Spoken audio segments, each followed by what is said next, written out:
I was 16 when my encounters with a Bigfoot occurred on my family's farm in Kentucky. My 3 times great-grandpa bought the land in the early 1900s to breed racehorses and live the farm life after leaving New York City. Over the years, more parcels of land were added to the family trust in the area for children in the family as they came available, and we never left, having been decently successful. The children who wanted to farm stayed on the larger farms, and the children who didn't moved or stayed in homes on smaller properties. I grew up being able to take a small walk through the woods, through a cornfield, or just across the roadway to visit my cousins. We all had to help each other out with critical tasks on the different farms, but the huge number of family hands made the work relatively quick and left us kids with time to be kids and explore the environment around us. My parents stayed on the main property with my grandparents. My Uncle John was a deputy sheriff in our area, and his son, Jimmy, stayed with us when he had to go to work. Jimmy spent so much time with us that he really was more of a brother than a cousin. He loved being around the horses and was genuinely excited about the idea of farm work from the moment he could hold a little pitchfork. When us kids were young, the adults in the family would always save a part of each crop to show us how things were done when our family first started farming. This particular Saturday was one when Jimmy and the other cousins came over to process a 1/4 acre of corn the old-fashioned way. We didn't hitch up one of the horses to the wagon with a bang board because they were too valuable, but Dad did hitch the tractor up to it. The older kids like myself knew the ropes, but we were nowhere near as fast as Dad with the husking hooks. The younger kids collected the lower ears and we collected the tall ears, tossing the naked ears into the wagon. It didn't take long, and Dad pulled the tractor over to the old corn crib in the back of the barn. As we tossed the corn into the crib, we checked for mold on the ears. Depending on humidity, we would have to let them dry for 4 to 6 weeks in the crib before shelling. Once we were done, all of my cousins went home except for Jimmy. I took Jimmy to the house to shower up for dinner. He was staying for supper while his dad was on patrol in the area. Mom made us a farm worker's dinner of pot roast and vegetables with yeast rolls, with the promise of a later supper consisting of burgoo soup and pawpaw bread pudding after we were done exploring outside for the evening. By the time we came in for supper, we were exhausted and Uncle John had to carry a sleeping Jimmy out to his truck. I made my way to bed and fell asleep fast. It was around 1 in the morning when I heard a noise outside of my window in the distance. It didn't sound too close, but our dogs were barking outside as well. It was an odd noise coming from the north, more of a loud moaning sound, kind of like a cow, but without that particular tone they have. It stopped when I heard a similar noise coming from the south, as though the two sounds were calling out to each other. I listened for a while, and I noticed the sound from the north was rhythmical and had no variation to the sound, whereas the sound from the south was varied in the way it sounded and the frequency it was delivered. The noises started to bother me, and I woke my mom up, opening her bedroom window to hear. She listened for a few minutes, then said the coyotes were probably fighting. Our talking woke up Dad, and he shooed me out of their room, telling me that Mom was right and that I needed to go to bed. I closed their window on the way out, but left mine open when I returned to my room. The sounds lasted for another couple of hours, getting louder as time progressed with only occasional breaks. I couldn't sleep knowing the sounds were getting closer, so I just listened to the sounds. It became clear that the northern sound had a metallic quality that the southern sound lacked. Around 3 in the morning, a new noise came from the woods, a loud cracking sound. I jumped back out of bed and ran to the window. From the north was a sound that resembled a baseball being hit with a bat. From the south was a deeper sounding crack. These noises were close, but I couldn't see anything in the dark. I didn't know what I was looking for, but I was certain that coyotes don't make cracking sounds. I considered waking my parents up again, but decided against it. If the noises got too loud, my mom would wake Dad up and they could deal with it. I shut and locked my window and went downstairs to lock the doors of the house before crawling into bed, head under the pillow. I managed to sleep a couple of hours before waking up at 6 in the morning. I could smell pancakes and sausage cooking as I made my way downstairs. I helped Mom set the table, putting 2 extra settings down for Uncle John and Jimmy. Mom just put the platters of food on the table when Jimmy came bursting in, talking 90 miles a minute. I could hear Dad calling out to Uncle John outside. Jimmy was chattering to Mom and me, but I was only half listening. I could hear Dad and Uncle John talking about the sounds last night.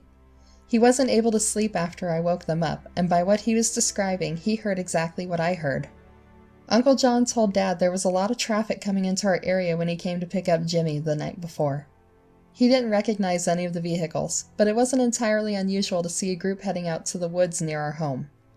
He promised to go check around in the direction the traffic had been going. I turned my attention back to Jimmy when the screen door slammed shut behind Uncle John and Dad. They didn't talk about the noises anymore during breakfast, and Uncle John just gave Dad a nod before leaving for work. Jimmy and I helped Mom clean up the table before heading out to the barn to muck stalls. While we were scooping up the road apples into the wheelbarrow, I told Jimmy about what happened last night and what I heard our dads talking about. We came up with a dozen crazy theories about what happened, all of them involving criminals and bandits of some sort. Eventually we finished mucking stalls and we made our way to the house to grab our lunch sacks and a mat from Mom for a picnic by our pond. Jimmy suggested there were jewels hidden somewhere and he was excited to look around the woods surrounding the pond. We started down the path from the house to the pond at the back end of our 320-acre property. This area was gentle hills and woods. The pond sat in the low point between the hills. One of the hills ended abruptly at the pond, one side eroded to a sharp drop ending at the water. It was only about 12 feet high from the water, but the pond was shallow at this point. Unsafe for jumping into the water, but good for relaxing since the ground had been leveled to make a picnic area. We climbed up the hill to the overlook, rolled out the mat, and ate our lunches in the sun. We started planning our work for the next weekend in the small garden near the barn. The beans and cucumbers in the garden would be ready to harvest. It would also be a good time to plant any trees we wanted, maybe an apricot and another English walnut. The wind started to pick up and rustle through the trees around the pond, making the old oak up on the hill behind us creak. Jimmy started getting nervous and brought up the strange noises again, asking what I really thought they were from. I assured him that it was probably some hunters trying some strange new technique, and changed the topic back to the garden before he could scare himself anymore. While Jimmy talked about his favorite vegetables, I looked out over the pond enjoying the cool wind on my face. To the right of where I was gazing, I saw something move along the trees. Hoping to see a deer to show Jimmy, I searched that area trying to find what had moved. I could see a shadowy figure, but it wasn't a deer. It was dark brown, and looked to be around my height, standing on two legs. It came out of the trees slightly, and I could see it looking at us before stepping back into the trees. I quietly told Jimmy to get up. He asked why, concerned about my tone, and I told him I thought there was a bear near the pond. It didn't look like any bear I had ever seen, but I didn't want to waste any time describing it to Jimmy. We gathered up our lunch bags and the mat quickly and started heading towards the path that led to the house. As we were walking down the hill, I could hear heavy footsteps coming from higher up the hill. Jimmy could hear them too, and he started to cry quietly. He stumbled and slipped a little ways down the hill, so I grabbed his hand and held onto him tightly. I told him gently we needed to hurry as fast as we could without running. I had a terrible sensation welling up inside of me. I wanted to run so badly, but I didn't dare. Dad always said that the worst thing to do is to run from a predator. Once we were out of eyesight of the pond and away from the woods, the footsteps stopped, but we kept up a fast clip until we could see Dad plowing a field to the west of our house. Our speed walk turned into a run as we yelled and tried to get Dad's attention on the tractor. He shut off the tractor once he saw us, and we hurried up to meet him. I told Dad I thought there was a bear or something like that, describing what I saw by the pond. I was hoping he had a better answer for me, since I knew it really didn't look like a bear, but he agreed with my assumption. He explained that while they are rare in our area, the ones he had seen over the years were more brown than black looking, and they loved going to the pawpaw patch near the pond.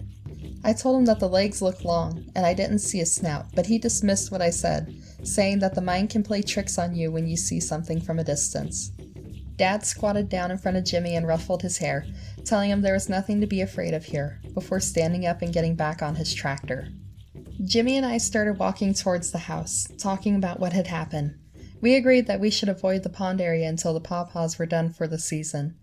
As we approached the mudroom of the house, we could see Uncle John's sheriff's car parked out front along with two pickup trucks. One of the trucks had a massive radio speaker about 3 feet tall with wood housing, strapped to the roof the way only a country boy would do it. Black and orange rope crossed the truck from hitch to front bumper a few times, and another rope did a few laps across the roof over the speaker and through the open windows a few times. For good measure, the owner of this truck also strapped the speaker down with duct tape diagonally, but the tape was already coming loose. Curiosity got the better of us, and we went around the front to see if we could spot the owner of the truck. We rounded the corner to the porch and found Uncle John talking to a man there. Jimmy ran to Uncle John, and he bent down to give Jimmy a hug. He noticed the dried tear streaks on his face and asked him what had happened. We told him the same thing we told Dad, but this time we weren't told it was a bear. The man and Uncle John just looked at each other and then told us kids to go inside, wash up, and see if Mom needed any help making dinner. We could hear Mom talking to someone in the kitchen and a man's voice apologizing profusely for making so much noise. We went to the kitchen and found 3 other men sitting at the table, with Mom holding court at the head of the table.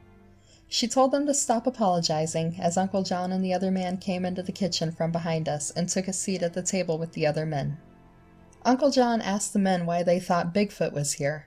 Jimmy gasped beside me and I quickly covered his mouth. I didn't want to be shooed out of the kitchen. I had to hear what these men had to say. The man that had been apologizing to Mom said they had been contacted by someone down the road who thought there may be a Bigfoot in the area. Their chicken coops were being opened, not torn apart, and chickens were being stolen nearly every night. They had had enough and called them when their Rottweiler was found by the coop with a broken neck and their German Shepherd had a smashed-in rib cage. Uncle John interrupted the man and asked if they meant that the thieves and vandals the sheriff's department had been looking for could be Bigfoot, chuckling.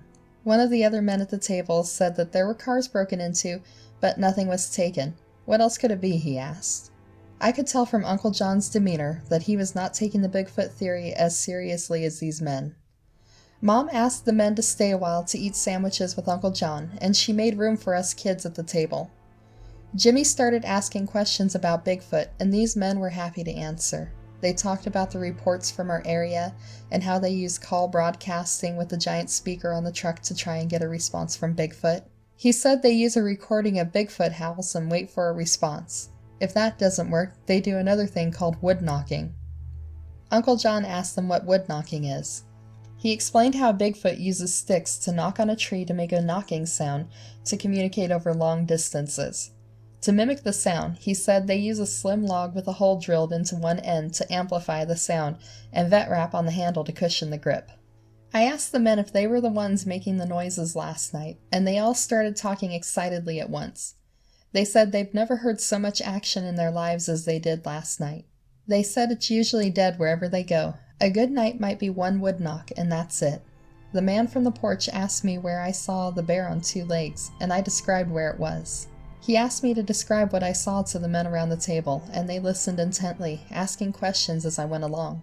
The quieter man asked me if I smelled anything, and I said no. I asked him if the smell was important, and he told me that the stronger the smell, the closer they are. The men and Uncle John started getting up, thanking Mom for the sandwiches and saying goodbye to us kids. I followed behind the men and heard them telling Uncle John that tonight would be the last night of their investigation. They promised that they weren't going to be making any noise tonight. They planned to just observe and record.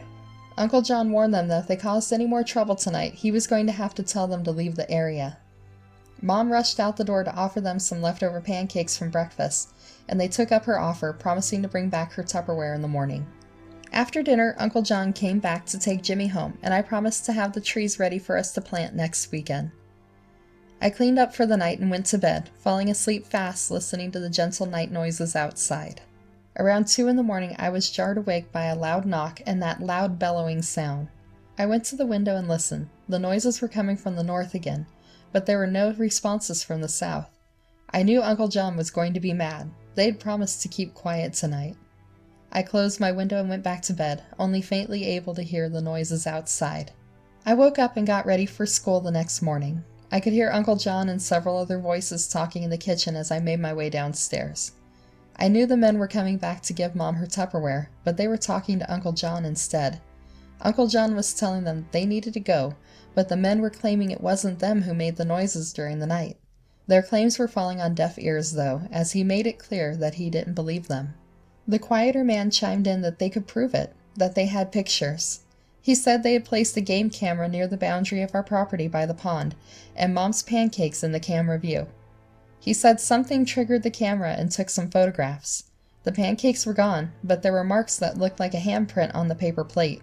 They offered to go straight to town and develop the film to show Uncle John what had been making the noises, but he declined and rounded them up and out of the house. I finished getting ready for school and met Jimmy at the bus stop. After I caught him up with what had happened, we decided not to visit the pond by ourselves anymore. Fall and winter came and went without much notice. I only occasionally heard the bellowing and knocking at night, and each time Uncle John went searching for those men, but he never found them. When spring came, it was sudden and early. One day there was ice on the ground, and the next it was gone and buds were forming on the young trees we had planted the previous fall. The horses were extremely restless when we went to the barn to release the mares into the paddocks with their young foals. It wasn't unusual for a horse to prance at the end of the lead after being stuck inside for a while, but these mares were charging out of their stalls as soon as we opened the doors. Once we got them to the paddock and removed their halters, they flew to the furthest end of the paddock with their foals, snorting and staring back at the barn. Jimmy was waiting by the paddock while Dad and I took the horses out. He was too small to safely handle the mares when they were this wound up, so he took a perch on the paddock fence to watch the foals enjoy their newfound freedom. As I released the last mare and foal, he commented that the mares weren't acting like they were having fun. They weren't doing gassy kicks or little plunges and playful head shakes. He said they were running as fast as the foals could keep up, and the foals were being surrounded by the mares. I watched for a moment and agreed with his assessment, but when I looked in the direction the mares were staring, there was the barn, and nothing else. The chickens in the coop near the barn were calm, and if there was a predator, they would be raising a fuss. Dad left and Jimmy grabbed the wheelbarrow while I went to the back of the barn to fetch the manure forks. As I reached the back of the barn where the corn crib was, there was a wet dog smell in the air. I looked around and found the barrel of shelled corn cobs knocked over and the cobs were strewn about. I checked to make sure stagnant water wasn't in the barrel, but it was dry. The only other place in the barn the odor could be coming from would be the hayloft, but we only use it as a storage area for old gear. I cleaned up the cobs and went back to Jimmy, dismissing the strange odor for now. That evening, shortly before feeding time, the mares struggled against us while we were leading them into the barn. When some coyotes started calling out from the woods, they were a little more cooperative about going in. There were several coyotes joining together in a really raucous group song of yips and howls. Dad said they usually do that before starting hunting and reminded me to double check all the latches on the animal pens tonight. The coyotes were still being vocal when I climbed into bed, so I shut the window tight and put my head under the pillow to get some sleep. The next morning, Mom told me to head out to the chicken coop to help Dad. I rushed out of the door, dreading what I would find. I found Dad squatting by a dead chicken, inspecting its carcass, with a couple of other dead chickens nearby. A short distance away were 2 dead coyotes. I asked Dad if he killed the coyotes, but he said that they were there when he came outside. He went over and lifted one of the coyotes up, and its head flopped over its back. Their necks were broken, he said. The chickens definitely looked like they were killed by the coyotes, but what killed the coyotes was a mystery. Days went by and the animals were still uncomfortable in the barn. Dad theorized the coyotes may be getting brave and harassing the animals by venturing into the barn at night. That theory did somewhat explain the strange wet dog smell that kept lingering in the barn, but it also made it difficult to find a solution to keep the animals happy. The weather was going to be warming up soon, and we usually let them stay out full time to stay cool, but as long as a large pack of coyotes were this comfortable coming into the property, the animals needed to come in at night, which also happened to be where the coyotes seemed to be hanging out. The following Saturday, Uncle John brought Jimmy by our house, and Mom told him to go see Dad outside, and told us kids that we weren't allowed to be outside alone without an adult until they figure out what happened to the dead deer that Dad found in the barn that morning. Mom was worried because the neck was broken, and there was what appeared to be a jagged cut just behind the ribs, not your usual coyote kill. Dad said it looked like a fresh kill, possibly just a few hours before Dad went out to the barn. I led Uncle John to Dad, and when he saw the carcass, he didn't seem surprised. He said he has seen a few just like this over the past few weeks. He poked around in the hole of the side of the deer, and noted that only the liver was removed, like the other kills as well. He told Dad he wasn't sure who was doing these, but nobody reported finding the culprit. Uncle John told Dad to go ahead and dress the deer so it wouldn't be wasted, and he told us kids to stay close to the house for a couple of days since this happened so recently. That spring we had 2 more dead deer show up in the barn, both with broken necks and only missing their livers. Dad dressed those deer too, but Uncle John gave the meat to some local families who could use them. Each time a deer was found, Dad made us stay close to the house for a few days, since we still didn't know what was killing the deer. That wet dog smell kept staying in the barn, but the coyotes were not as noisy as they had been. There hadn't been any other obvious coyote attacks since the 2 were killed outside of the chicken coop, but it smelled like they were still around. The summer came, and Jimmy spent most of his days with us, helping out with the animals and plants. Some days he would spend the night and wake up with Dad getting right to work in the morning. When we went out to clean the stalls on one particular day, we noticed the wet dog smell was gone. It was a pleasant change because the odor seemed to be getting stronger and our noses never seemed to grow accustomed to it. We had a month of relief from the wet dog smell, but when it returned, it seemed stronger than before. I was alone in the barn cleaning stalls while Dad was working outside, and I heard a little scuffling in the hayloft above the stalls. I went to the stairs and climbed up to the top, peeking into the loft. I didn't see anything except the old chests, gear, and boxes stored up there, but I had a bad feeling about actually going into the loft. I hurried back down the stairs and noticed walnut shells on the ground by the bottom step. Seeing the shells gave me an idea, and I ran to the house to get some walnuts from the pantry. I placed them on the stairs about eye level. The next morning, they were at the entry to the hayloft, crushed. The coyote activity picked up again around this time. We could hear them making a lot of noise at night, and our chickens were getting picked off one at a time. We could see coyote prints near the coop, but it wasn't the usual massacre style of coyote attacks. There wasn't obvious damage to the coop, but they were disappearing somehow. We would count the hens at night when they went in to roost, and come morning there would be one missing some days. Dad was concerned about the rest of the livestock, especially since they started acting uncomfortable coming into the barn at night again. Dad took action when he discovered a few of the older lambs had bloody bite marks on their necks. Grandpa and a few hunters he knew told him this was the season females started to teach the pups how to hunt. Since the lambs had lived, the attacker likely lacked the bite strength to close the airway or cause the larynx to rupture on these older lambs. Or the attacker was interrupted. Dad was determined to catch the culprits in the act and deter them from hunting on our property through non-lethal methods. I was tired and went to bed, but he described the night's events to Mom and me the next morning. He had set up a hunting blind near the sheep's pasture that night to stand watch. He turned all of the outdoor lights on, plus the moon was close to full, so he had sufficient light to see. He started hearing the howls and yips in the woods near the pasture, and he was in position to shoot his starting pistol and a bullhorn. He planned to make as much noise as possible to scare the coyotes. At the edge of the woods, he saw a shadow moving toward the pasture. Then two more joined it. One jumped over the fence into the pasture, and he could see well enough to identify it as a coyote. The other two branched off and seemed to be moving towards the barn behind the fence, towards the chicken coop. He ran out of the blind, firing the starting pistol and yelling into the bullhorn while charging for the pasture. The sheep were scattering while the coyotes seemed to be selecting a lamb out of the group by the time Dad started making noise, but it stopped immediately and turned around, going back over the fence into the woods. He didn't see the other two shadows join the first, so he went towards the chicken coop to make sure they were gone. Dad said what he found sent chills down his spine. There were two coyotes on the ground, lifeless. One had blood in its mouth, but the chickens were safe, so he didn't know where the blood came from. The necks were broken just like the first time. He said the first time he had attributed it to a strange accident somehow, but for this to happen again, it was no accident. He said he was more afraid of what was killing the coyotes than the actual coyotes. Dad left after telling Mom and me about the coyotes. He wanted to get some opinions on what could be breaking the coyotes' necks. After he left, I went out to check on the chickens and start on my chores. The chickens were all accounted for and didn't seem to be stressed from last night, so I started walking towards the barn. I stopped a short distance from the barn when I saw faint footprints heading towards the barn through the dewy grass. Dad usually stayed on the paths, but considering last night's events, he probably ran through here. I headed straight to the back of the barn to get a manure fork and was taken aback by the overwhelming wet dog smell.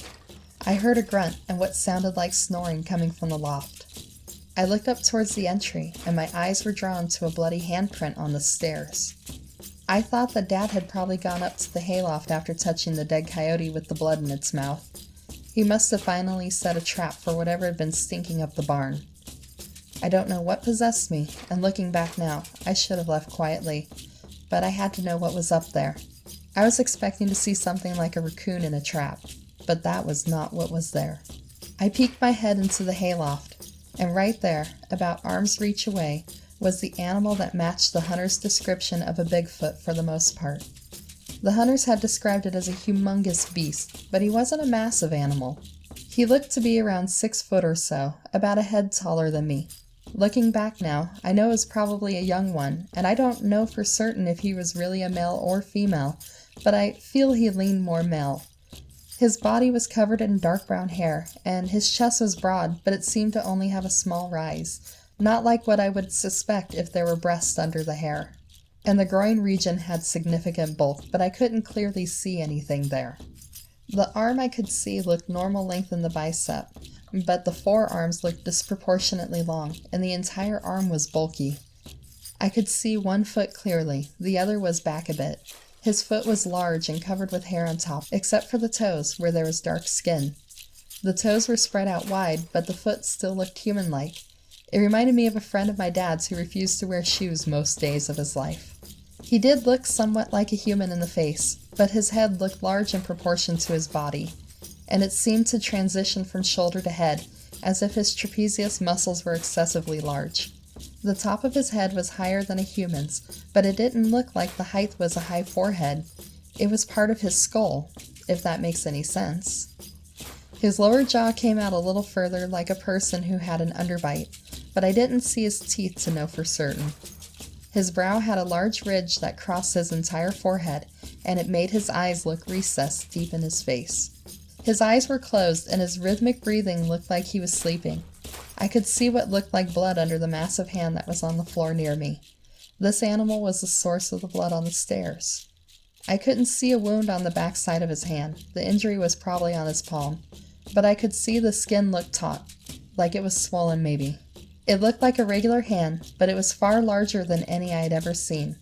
The nails looked like they were frequently bit down short, the tips far below the end of the finger. I stayed right there, observing him quietly, trying to decide how to safely exit the situation, and wrestling with all the connections that were coming together in my mind. I've never been able to figure out if he was really sleeping or just pretending, because while I was standing there, he opened his eyes, but didn't seem surprised by the sight of me so close to him. We stared at each other, eye to eye, for what seemed like a minute, neither of us making a move. His eyes were dark reddish brown, and the irises were large, but I could see the white at the corner of his eyes. I didn't feel threatened by him, and I don't think he felt threatened either, because he tucked his hand that was by the blood under his other arm and closed his eyes again. I felt like he was dismissing me, so I slowly backed down the stairs. Everything was making sense to me. The dead deer in the barn, how a few of our chickens went missing without any damage to the coop, and how the coyotes were ending up dead with broken necks. He looked strong enough to be able to do it, and considering the other animals in the woods, he was the only one who could consistently use that as a hunting method. I remembered what the hunters had said about Mom's pancakes, and I ran to the house to get the morning's leftovers from the kitchen. I put them on a plate and poured syrup on the pancakes before running back out to the barn. When I reached the barn, I started talking gently and slowly climbed the stairs, not wanting to scare and possibly anger him. I slid the pancakes onto the hayloft floor before putting my head through the entry. He was awake, but at the far end of the loft. I heard a sniff sound, and he lifted his head like humans do when we smell something interesting. He slowly walked over to the plate and dipped his finger in the syrup, then licked it. I watched his eyes open wide when he did this, the whites of his eyes a little more visible. He grabbed both pancakes with one large hand, syrup oozing between his fingers, and he devoured them, licking his hand, then swabbing the plate clean of syrup with his hand. When he was done, he went to the back of the loft and sat down in a pile of hay in the corner where we kept a pile of old tattered horse blankets. We used the loft for storage, so he had to have brought the hay up himself.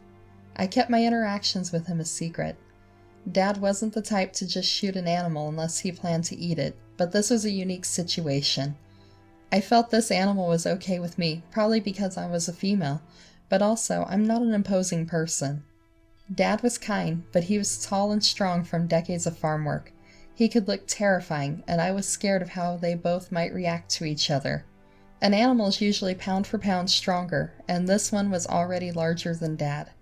As for Jimmy, I really wanted to share this with him, but I didn't want to endanger the creature, and he liked to talk a lot. If he knew, it would be a short amount of time before Uncle John and Dad heard about him.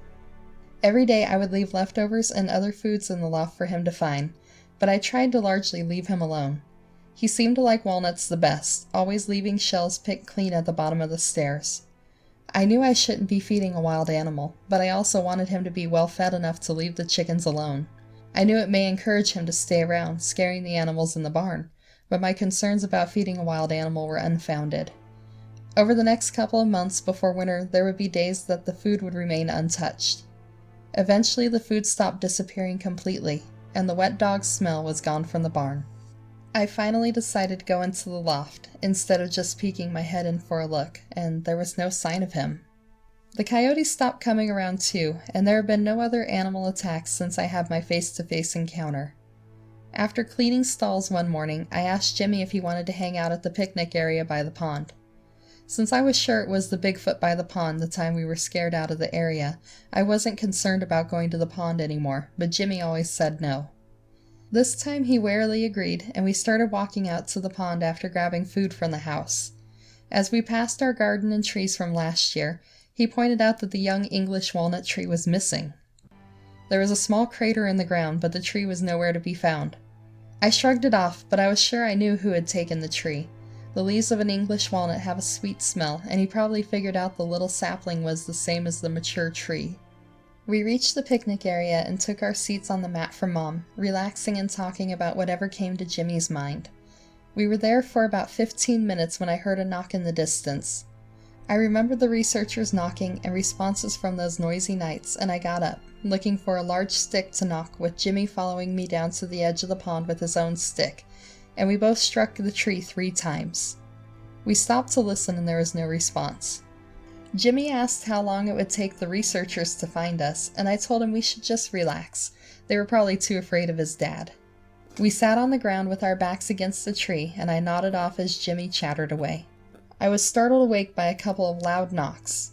I jumped up to look, my eyes going straight to the location I had seen him before. I saw some movement, then he stepped out from behind a tree. He hit a large tree with a closed fist 3 times, making a knocking sound. Jimmy hid behind the tree, and I told him he's a friend. And when Jimmy stepped out from behind me, he turned back into the woods, dropping a little tree with a dirt ball around the roots by the pond. We made our way over to the tree, and using our hands and sticks we planted the little walnut tree where he had dropped it.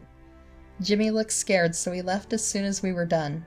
I managed to convince Jimmy to keep quiet about what happened, and let him know what had transpired in the hayloft. He was upset that I didn't trust him enough to keep a secret, but understood my reasoning. In the 23 years since our encounter, Jimmy has largely taken over care of the farm from my dad, moving into our grandparents' house after they passed away. He has never desired to see that animal up close, and when his first child was born, he put a door and lock on the hayloft for good measure. He planted a few other trees that provide fruit or nuts at different times of the year by the pond near the walnut tree and the pawpaw patch, with the hope that it stays out there. My career took me away from Kentucky, but Jimmy told me he hears noises coming from the woods at night occasionally, but he has never seen that animal again.